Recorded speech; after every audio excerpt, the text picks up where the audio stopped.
Ladies and gentlemen, good day and welcome to Q2 FY24 earnings conference call of Updata Services Limited. As a reminder, all participant lines will be in the listen-only mode, and there will be an opportunity for you to ask questions after the presentation concludes. Should you need assistance during the conference call, please signal an operator by pressing star and 0 on your touchtone phone. Please note that this conference is being recorded. I now hand the conference over to Mr. Raghunandana Tangirala, Promoter, MD and Chairman from Updata Services Limited. Thank you, and over to you, sir. Thank you. Good morning to all of you, and welcome all of you for this conference on this call. I'd like to thank the entire investor community for this great support during our IPO, and it's a great proud moment for all of us. We want to convey our sincere appreciation to all the shareholders for trusting their confidence in us.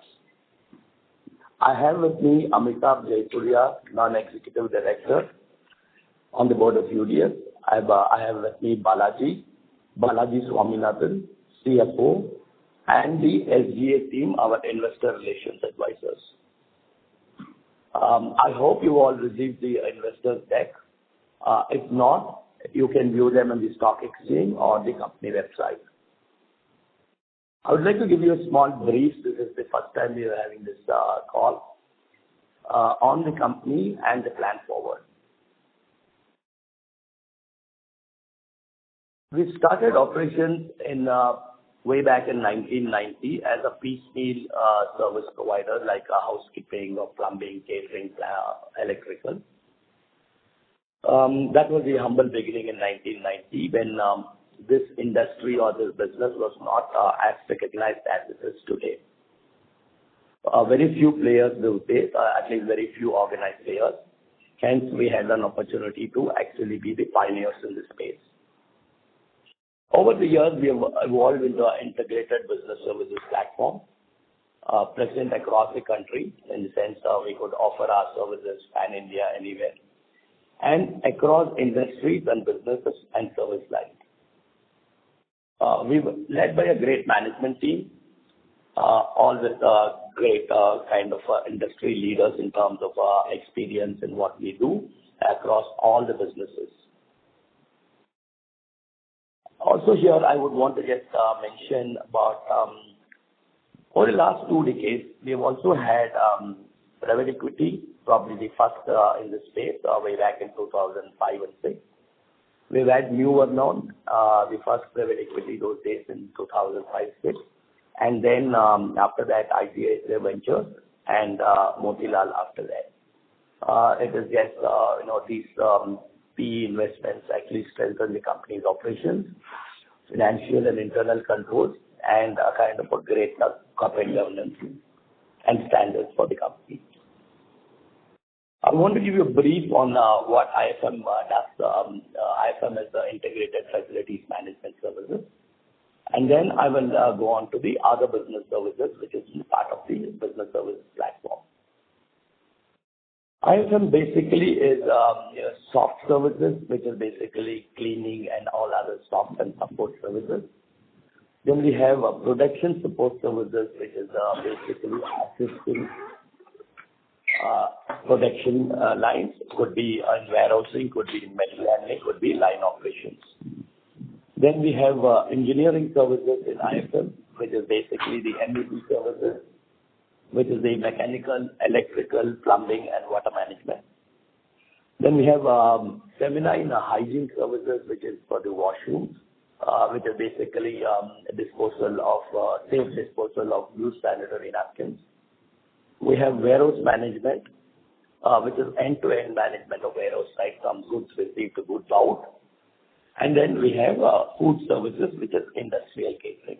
This is broadly the IFM space which we service. In engineering services, I mean, the soft services would apply for any kind of facility. It could be IT park, it could be a manufacturing facility, it could be a stadia, it could be any facility where it is soft services. Production support basically is for assisting and support of production services across any industry or any manufacturing. Engineering services basically is the back-end operations of the entire facility, which is power backup, fire systems, water management, access control, all this complete maintenance of our facility at the back end, which is what we call it as engineering services. Warehouse management, as I told you, is the management of a warehouse where we are accountable from goods in and then the goods received, so the goods out. Could be breaking bulk, building bulk, complete management of warehouse. Institutional catering is basically do the food services or production and manufacture of food at the customer's place. Largely it is in manufacturing segment or in the education segment. This is largely the IFM space which we operate. Today we manage close to about 250 million square feet of space. And we employ in the IFM space about 55,000 odd people. This is the background of what is the IFM is today. Like I said, we moved into the business services segment. One reason was we wanted to have a larger business services platform which we could offer our customer more than one service. And the second one, more important, was the higher value in terms of profitability. So hence we moved way back in 2007 into mailroom management, where we acquired a company called Avon, which are market leaders then, which were market leaders then, and which are market leaders even today. What they do is the management of mail for a customer and the client in-house, complete the management of it in terms of courier, in terms of parcels, in terms of it. We have marquee customers there, and we have close to about 11% of market share in this space. Then we have the food services, which we acquired, a Fusion food services, where they do industrial catering. Then we have Matrix. Food services going to IFM space, which I've already covered. In the business services space, we have Matrix, where they have two lines of business. One is the employee background verification services, which is straightforward verification of employee's background, antecedents in terms of his past employment, criminal records, court records, education, all the different kinds of background check for an employee.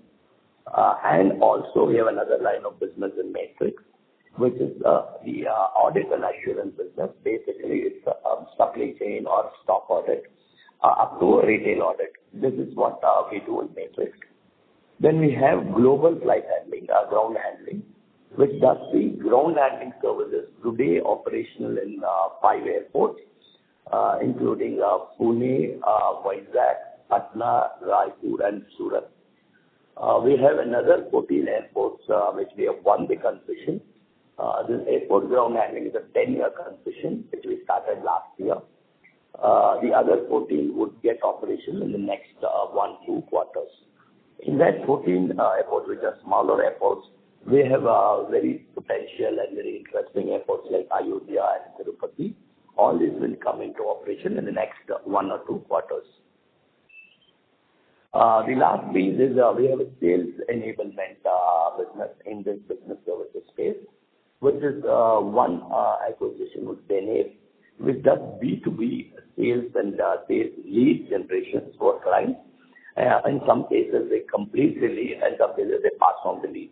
Their largest customer is Microsoft, and we have another piece which is Athena, which does actually acts as a sales arm, largely for the BFSI segment, where they do the B2B2C sales on the bank database, or the client's database, and then fulfill the sales lead. This is largely the sales enablement piece.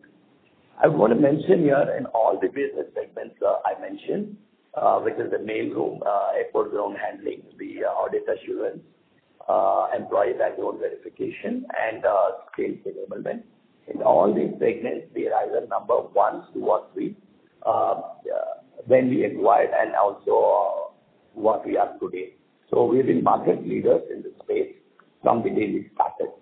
In the IFM space, we are number 2 according to the industry. industry report in the terms of as market leaders there.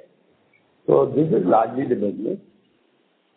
And I'd already mentioned about over the last 2 decades, we've had PE investment, which has actually helped us, have great internal controls and great corporate governance. Now, going forward, I would want to share what kind of plans we have.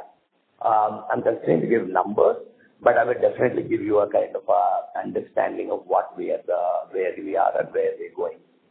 One core plan or the strategy is to retain our existing customers and grow the customer base, and also build, sell and service more customer, more service lines or more business lines to the existing customers.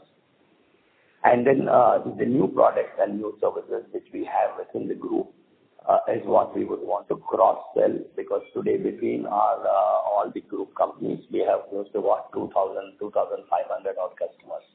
So this I would think is a great opportunity for us to cross-sell. And then also we would want to, as per what we have given in the prospectus, do an inorganic growth, though we would not rush into doing something just for the sake of building bulk, but we will definitely would do the inorganic growth along with what we want to grow our business organically. On the IPO funds, what we have done, we have repaid, we had actually collected 400 odd crores, and we had repaid debt, which is about 133 crores as of today is what was the debt. And this would help us reduce our finance costs going forward. So this is largely the business, and I put in a nutshell. I'm happy to answer whenever the Q&A starts and any of the doubts or clarifications you have. Just to conclude, I want to tell you that we are in a great business space which has got high potential, high growth, and especially India growing at 6-7%. And especially in manufacturing, we have Make in India, then China Plus One. We see some immense opportunity in this space where we are. I would like to conclude now and then hand over to Balaji, who's our CFO, on the numbers for Q2 and H1. Thanks, Raghu sir. So good morning, everyone. I'm Balaji here. I'm the CFO for the UBS. So first I will speak about the Q2 FY24 financials, and the comparison that I'm mentioning are year on year, and this is on consolidated basis.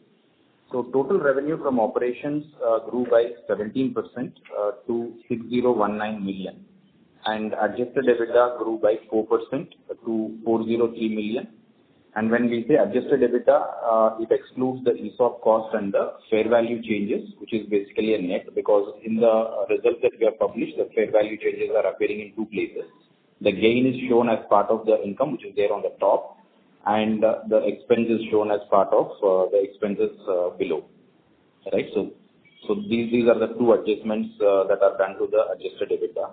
In Q2 FY24, ESOP cost is 32 million.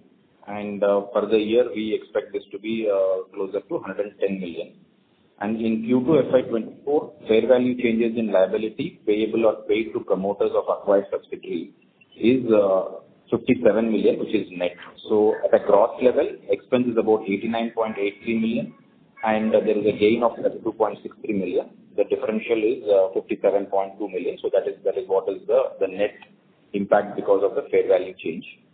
And just to give a understanding on fair value change, so this is more the way the acquisitions that are done, and we do a tranched acquisition. And when we do the acquisition, at the date of the acquisition, we take the majority stake, and the balance stake is acquired over the next 2 to 3 years in multiple tranches. And we assess the value on the date of the acquisition based on the estimates how the business would do, and the liability is already taken care in the financial statements. If the subsidiaries tend to perform better or otherwise, then there would be a fair value change that would come in, and that has to necessarily pass through the P&L. And that is the reason why we see this here, and this being relating to the acquisition related nature and not operational, so we are adding this amount.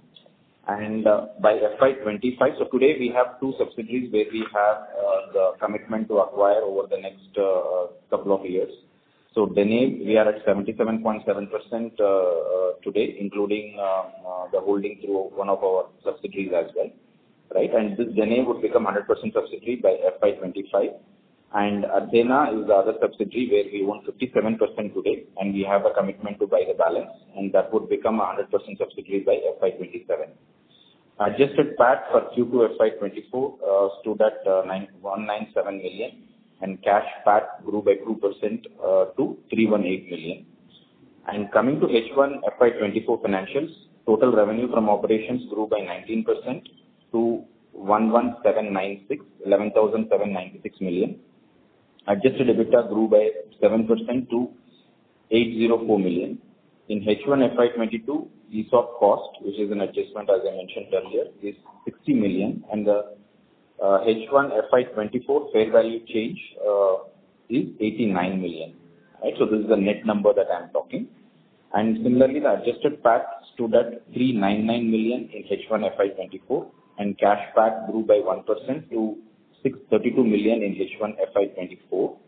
Adjusted ROC on an annualized basis stood at 24.4%. And at present, including because on 30th September, we have done the allotment of shares, and because of which the whatever money that has come in that from the public issue has been recognized, and the payables have also been recognized in the same way. And we are a net cash company as of 30th September, including the IPO funds that have come in. So the net debt to equity stood at negative 0.44x as on 30th September 2023. Right. So with this, I think we can open the floor for question and answer session. Thank you. We have Amitabh, to sum it up, and then Amitabh, could you please rest there? Yeah. So thank you very much to all our investors for their support during the IPO, as Raghu mentioned, and for now on this investor call. And we hope over the next few quarters, you will see that your faith that you have reposed in the UDS management and in the company is very well placed, and we expect to exceed your expectations in the next few quarters. On this, as Balaji mentioned, the basic highlights really are the revenue growth, and especially in IFM, we will see the numbers. The IFM revenue growth is quite substantial, and that's one of the segments, one of the major segments that we operate in. So that's a very, very good news number. And also there is growth in terms of EBITDA and in terms of PAT. There are, of course, the issues around ESOPs valuation and the charge to the P&L and the fair value change that Balaji explained. So, but operationally, we are in a very strong place. But there are some headwinds in two businesses, which we will speak more in detail. As we are all aware, there is headwinds in the IT space, ITES. Hiring has slowed down dramatically in these two spaces. And what we are also seeing is that there are reports now which say that the IT majors will end the year flat over last year with zero addition to headcount. This is an unprecedented situation. And our EBGC business, which is the employee background verification business, has a direct linkage to IT hiring. And we will see and we'll present to you what mitigation plans we have to reduce our dependence on the IT space.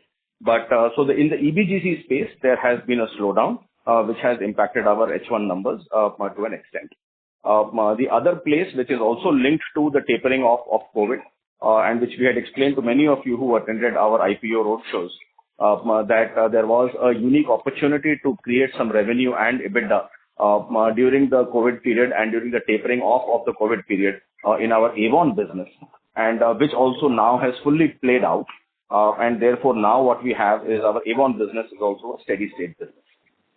So between these two, but if you exclude these two lines of business, which are not very material, but they have impacted our results, the other lines of business have done well, and we will explain that as we get asked questions. So glad to be here and open for questions now. Thank you. Thank you very much. We will now begin the question and answer session. Anyone who wishes to ask a question may press star and one on their touchtone telephone. If you wish to remove yourself from the question queue, you may press star and two. Participants are requested to use handsets while asking a question. Ladies and gentlemen, we will wait for a moment while the question queue assembles.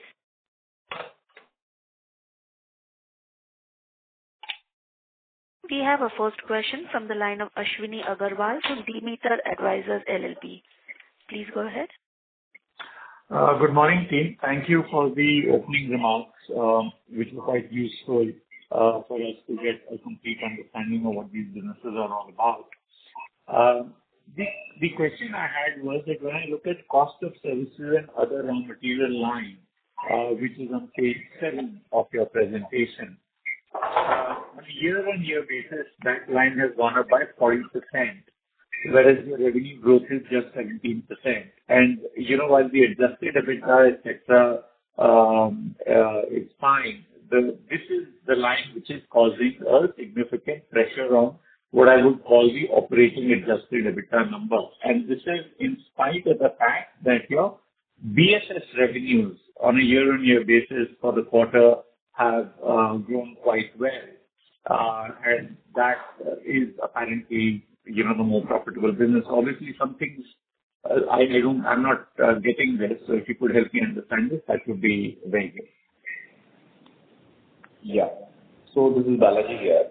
So this cost of services is more related to the sales enablement business, the Denave business that we acquired, right? So for them, considering the nature of the business, the employee cost, the supervision cost that is required to handle that business is shown as part of cost of services, right? So that is the reason why when you look at it year on year, because Denave was a full year consolidation in FY23, and that's a business which is significantly growing as well, right? So that is the reason why you see that increase. That should be seen in relation only to the Denave business. So if I look at Denave numbers, so it has moved from 94 crores in Q1 FY24, right, and to 111 crores. So that is a significant jump, and in relation to that, the cost of services has also gone up, right? So in that sense, I do not see that impacting the profitability, but it should be more seen towards that particular business. So are you telling me Denave numbers are not there in the Q2 FY23 base number? Base number, it is there. So basically, we acquired them in October 21, right? So historically, if you look at it, prior to FY22, we will not have cost of services being reported separately. And from FY22, for the partial year that we consolidated, and full year of FY23, we have Denave numbers. No. So hang on. The growth in that business is also significant. So that is the reason why you are seeing the kind of increase in the numbers as well. What is the EBITDA margin for the Denave business? Denave business EBITDA margin will be closer to about 8 to 9%. No, but that doesn't make sense, because if you are saying that your revenue grew 17%, right? But your cost of services grew by 40%, and in the base period you have Denave, and in the current period you have Denave, and Denave is a higher margin business, then this cost increase doesn't make sense. May I step in here? See, Denave has a set of businesses, right? A set of products rather. So they have some products which are more cost intensive, and there are some products where the margins are higher. So the Denave margin that you see that Balaji is referring to, which is this 8 to 9%, that's at the aggregated Denave company entity level. But there are product lines in there. So the product mix has shifted a bit, and that is why you see the difference. We do expect that as we go forward, it will revert to what we had earlier, because this is a seasonal shift. What tends to happen is that in the festive season, etc., the more cost-intensive lines of businesses, the products, they tend to peak a little bit. So that is what has happened. So going forward, we do expect the mix to shift back a little bit. May not fully, but we do expect it to shift back. I hope that explains. So which lines of business are festive oriented? So I'll explain. So there is one line of business, which is the field marketing services, where we basically provide retail manpower to people for their retail activation, as it is called. So here, the margins are slimmer. On the other hand, the kind of services we provide to Microsoft and to Lenovo and to many of the others, those are not field activation services, but they are more tilted towards the lead generation, tele-sales, and those kinds of activities, which are the much higher margin products. So the more manpower intensive products are really where the cost of service is higher as in relation to revenue. Okay. So you're telling me that because of the festive season in Q2 fiscal 24, you had a lot more of field activation activity, which is why the benign margins have gone down on a year-on-year basis, Q2 fiscal 24 over Q2 fiscal 23. The product mix has shifted. Yes, product mix has shifted. The festive piece is one part of the reason.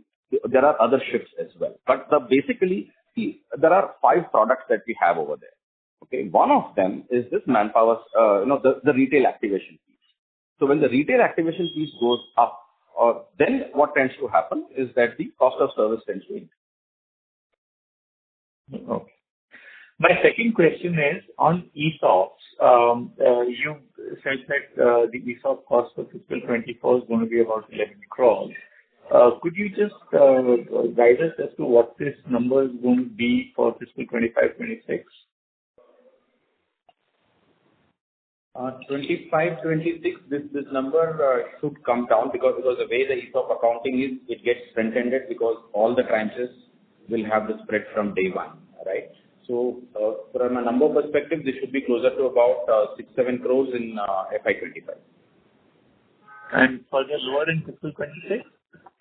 That's right. And the current scheme ends there. And of course, ESOP is something that we also need to look at as a strategy for the employee retention. So that is one of the tools that we utilize as well.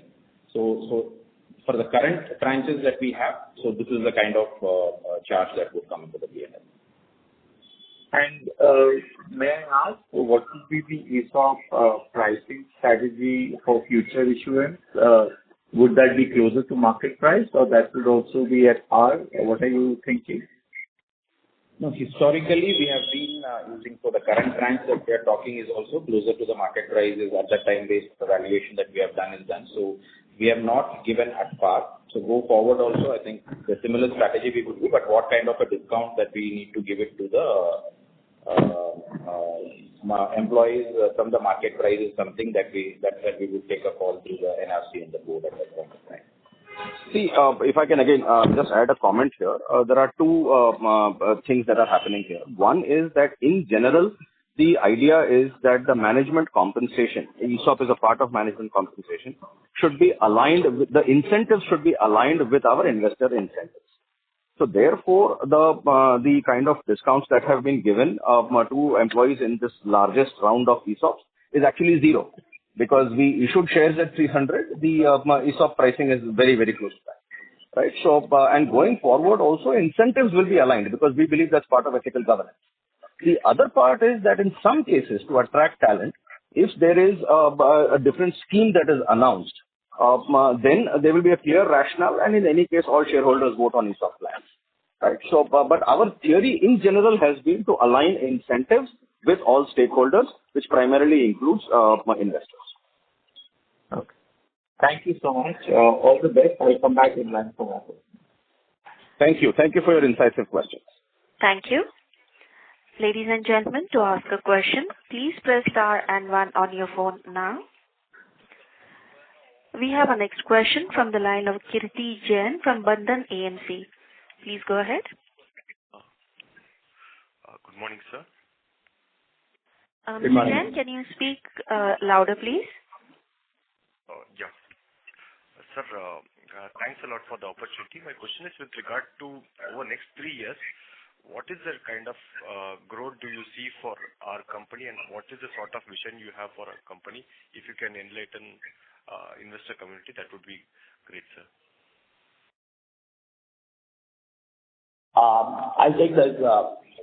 Yeah. See, like what we've been doing in the road shows, I'm a little constrained to give you real numbers, but we are certain we would grow across top line revenue and PAT at about 20%. That's the plan over the next 2 years. And that's what we have done if you compare to last year to this year on the reported numbers. Sure, sir. If I can just add to that, we have a good mix of businesses, and therefore we are able to manage our risk. So if there is a downturn like we have seen in the EBGC business this year, in H1 we are seeing that, and to an extent in Avon. But what this means is that the other businesses have taken up the slack and we have still delivered the kind of growth that Raghu has talked about. So that's part of our portfolio management of the businesses that we have. So the number that Raghu has indicated is the number that we feel reasonably comfortable with. Yes. Sure. That's the only question. Thanks a lot for the opportunity. Thank you. Thank you.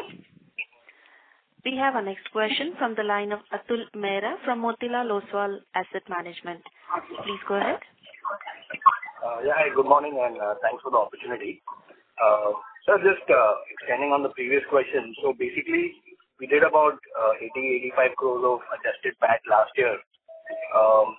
So would we be confident of doing 20% plus growth on that for the current financial year, given what you just said? Yes.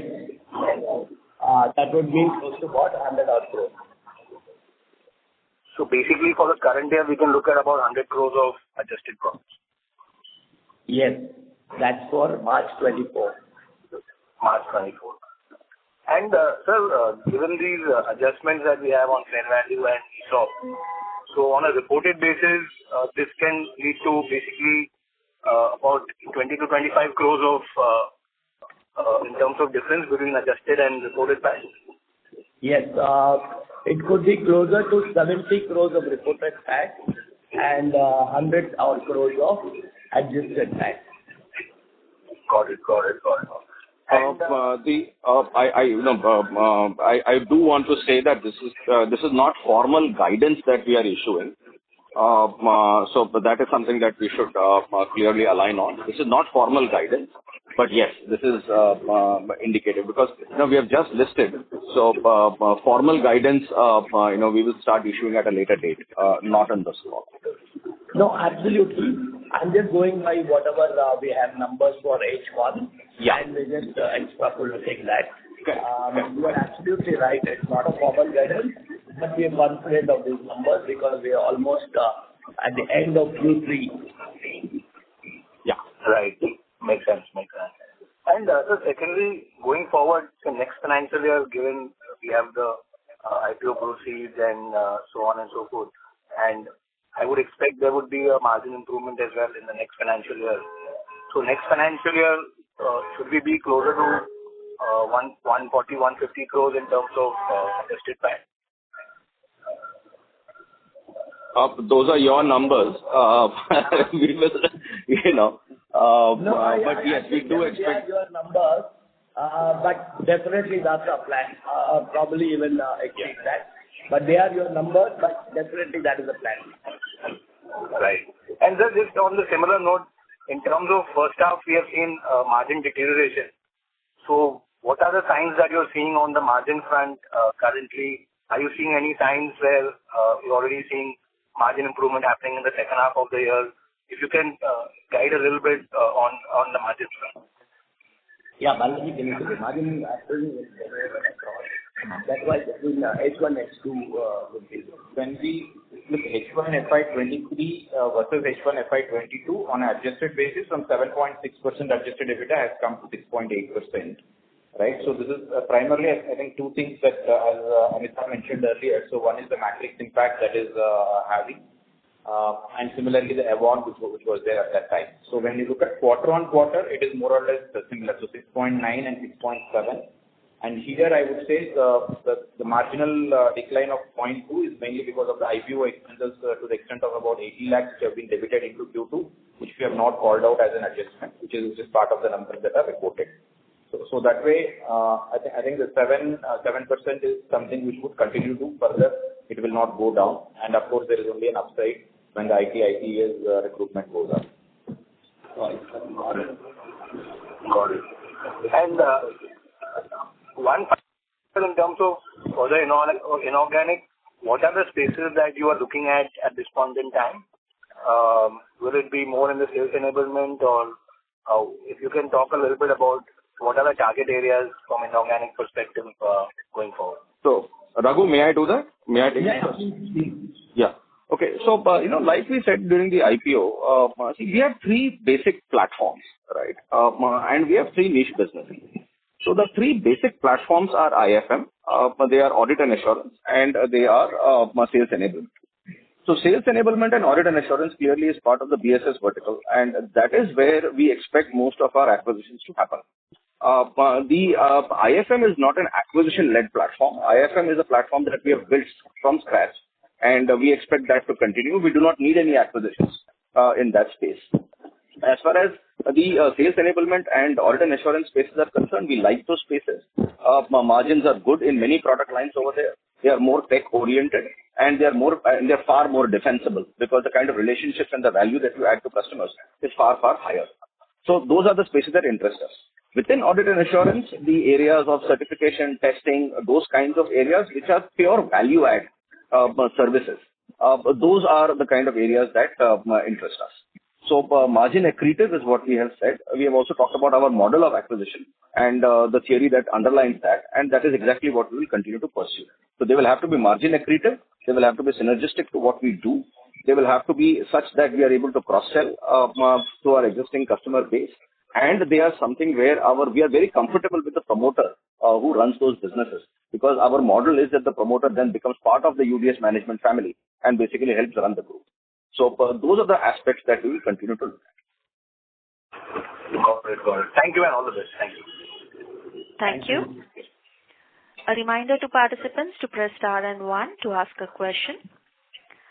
We have a question from the line of Rahul Bangadia from Lucky Investment Managers. Please go ahead. Thank you for taking my question, sir. This question has already been kind of partly discussed and addressed before, but we have multiple businesses, multiple moving parts, quarterly volatility within those businesses. So while we have seen our top lines grow over the last 5-6 quarters, the adjusted EBITDA number is around that 40 crore mark, plus minus 5%. Where do you see, as a management, where do you see this EBITDA percentage on a percentage margin go over the next, let's say, 1 to 2 years, maybe even 3 years? How do you look at it? Raghu, Balaji, you all want to go first? I have some thoughts which I'll share. I think Amitabh, you do that and then I'll add on to that. Okay. So see, the way we are looking at it is that Balaji has already talked about the fact that our margins, we expect they have, stabilized, and they can only go up from here, right? Both in terms of product mix, business mix, as well as in terms of overall cost management. So these three levers will ensure that. So now if you are growing revenue at 20% plus, right, or strong revenue growth, that will translate to strong EBITDA growth as well. And as far as the translation is concerned, the adjustments that have been there, which is this 20-25 crores that's been the adjustment because of ESOPs and because of fair value accounting. Both of those forces are sort of running their course. So therefore, these are not longer term forces that are going to keep appearing.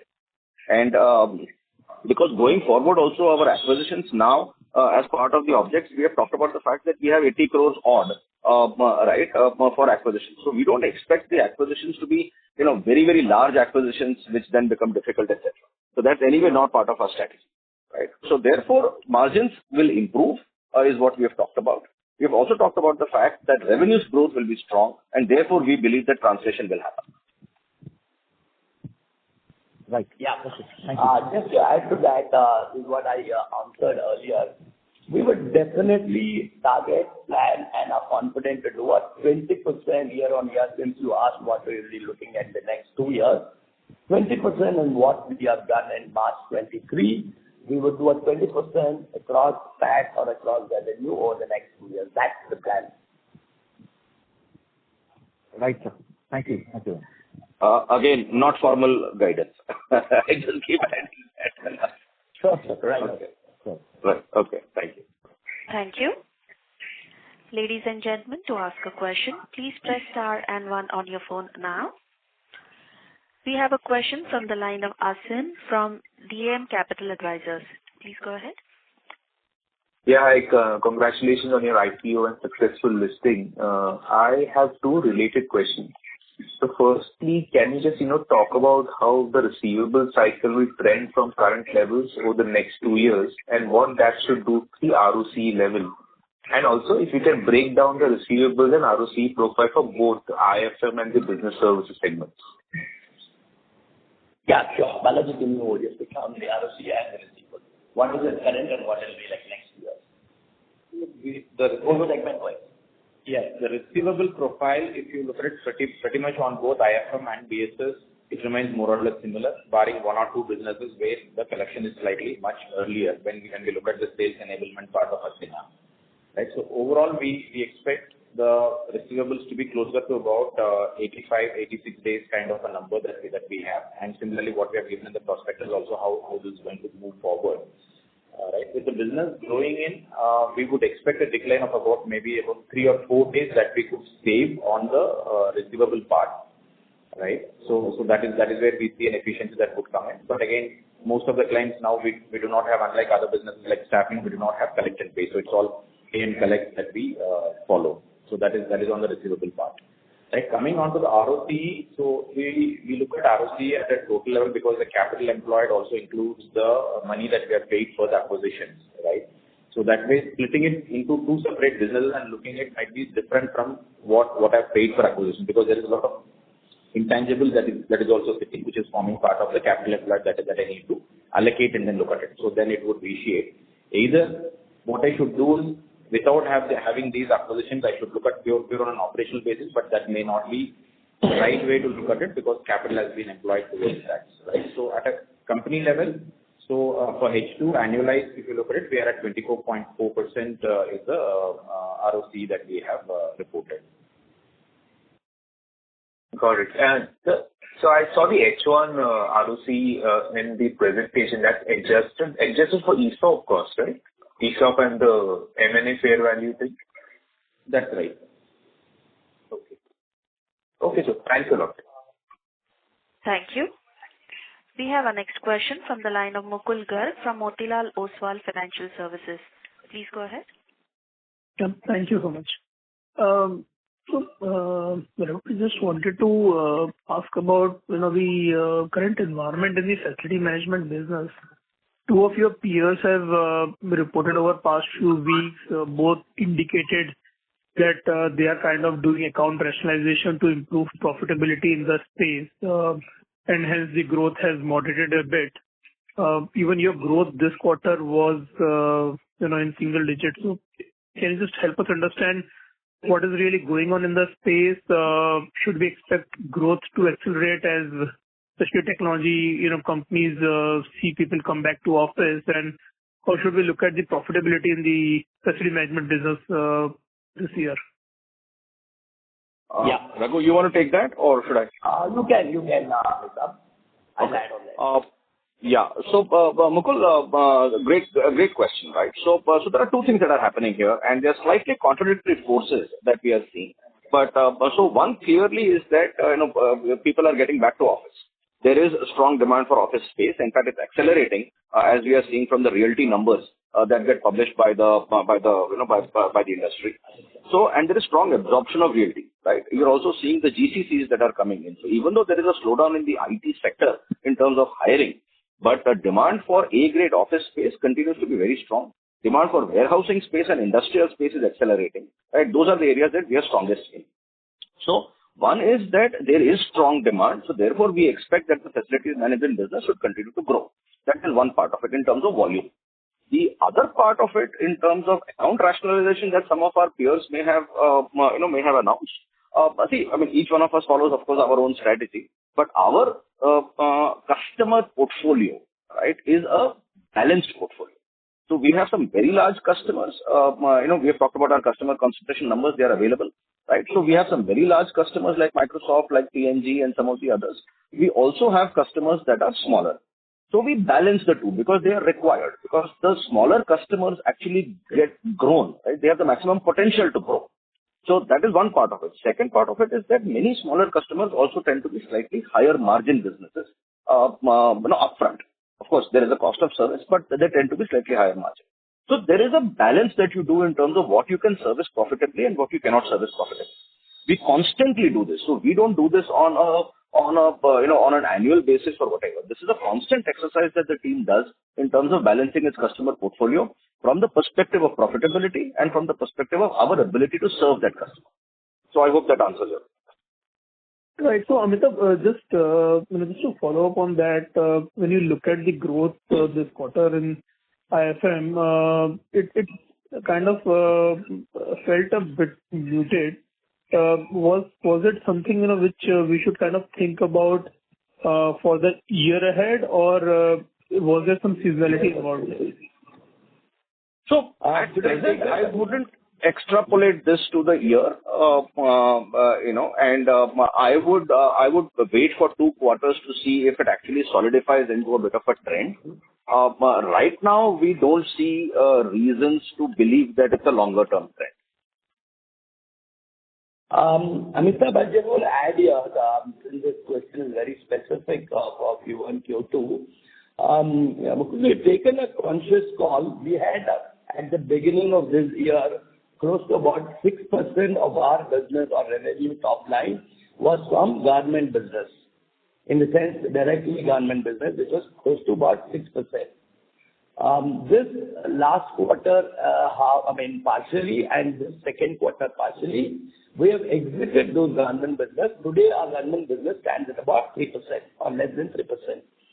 So our strategy is to completely be out of government business. So these 2 quarters, the growth is almost negligible or less than 1%.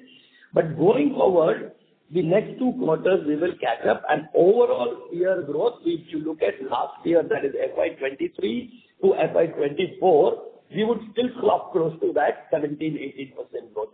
No. H1, we have done about 14% year-on-year. Year-on-year. No, overall, I'm saying FY23 to FY24, we do have 16-17%. Whereas our target is 20%, but that 20% is across all businesses, which we will do that. So this is, since you specifically asked, we have exited certain businesses in Q1 and Q2. Partially in Q1, partially in Q2.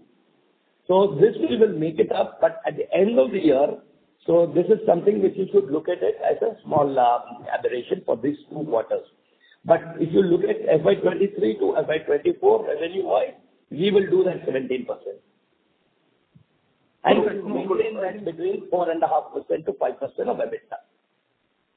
So, Mukul, to your point, our account rationalization is in a different direction, as Raghu just mentioned, which is more of government piece of it, but not related to a slowdown in the overall FM market. At least that's not the trend. No, but ideally the outcome would be a better profitability. I'm assuming, like your peers have also indicated, so that would ideally help you kind of report a better margin profile going forward.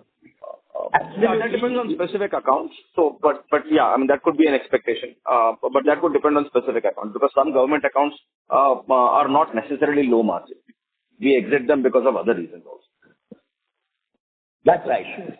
See, I think what we will do is to look at H1, look standalone IFM, since you're asking standalone IFM. I think we did about 4.5%, right? Or between 4.25 to 4.5. 4.9 is what we are. 4.9. So we maintain between 4.5 to 5% for the full year. If you can look at H1 numbers, we will continue or slightly improve on that.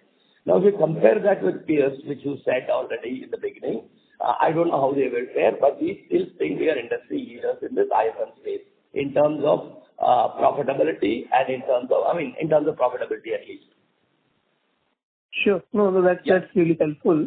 Coming to BSS, it would be great if you can just give some color of the different moving parts there and how you are seeing the key businesses play out in the near term. Want to take it, Balaji? Yeah, okay. I'll go first. So, Mukul, we see IFM continuing on its positive note, and we have talked about the fact that we see market growing, and we see our business growing. So, that's on a positive piece. Of our other main platform, sales enablement, there again, we are confident that we are seeing good momentum, both in customer acquisition as well as in terms of customer retention and our volume growth. There is a product shift, of course, that we spoke about earlier. The third platform that we have, A&A, is doing very well, and strong customer acquisitions and strong growth in the accounts. So A&A is doing very well. Then that brings us to our three niche businesses. Employee background verification is a niche business. And in that business, we have already talked about the fact that there are headwinds. What we are doing there is to shift our focus from the ITES to also the BFSI segment, which is a large employer of people as well.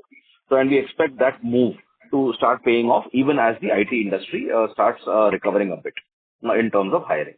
So we do believe that we have probably hit rock bottom as far as the EBGC business is concerned, because the hiring has probably hit rock bottom. It can only go up from here. So that's on EBGC. The other niche business that we have is the airport ground handling business.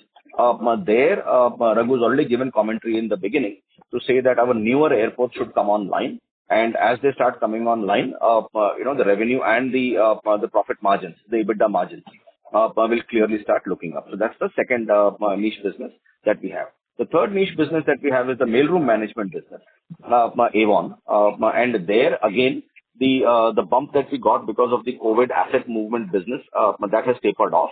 We are now at a level which we believe is a sustainable level, but this is not going to be a high growth area for us. So the higher growth areas are the three core platforms, which is IFM as a platform, audit and assurance as a platform, sales enablement as a platform. Those are the three core platforms in the business. And that's the commentary around each of those six. These three platforms plus these three niche businesses. Thank you. Ladies and gentlemen, that was the last question for today.